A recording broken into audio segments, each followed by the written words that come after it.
This is where the breathing psychology comes into place because we have these learning behaviors, these breathing habits and breathing patterns that we have picked up in life, like through traumas, and then we have these triggers. And because our organism is based on state dependent learning, usually we will pick up some sort of a breathing habit that is dysfunctional that will cause us to be hypercapnic, not enough CO2.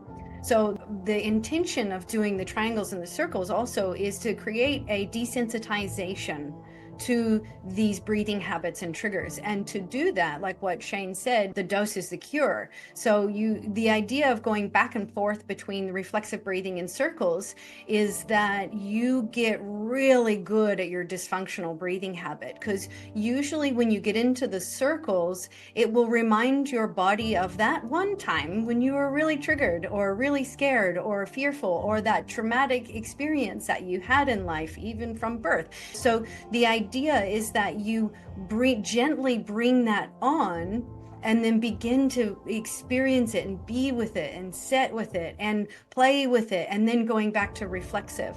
And then the more you push that boundary, the more you just desensitize yourself to these triggers or these issues. So that way, when you go out in life and stressed out at the end of the day and everybody's asking you questions and you feel like screaming or whatever your situation is, when you get triggered, that you can jump straight back. Like, you notice when you're going into circle stress breathing, and you could jump straight back into your reflexive breathing as a coping mechanism rather than staying in that rat wheel of dysfunctional breathing that causes hypercapnia.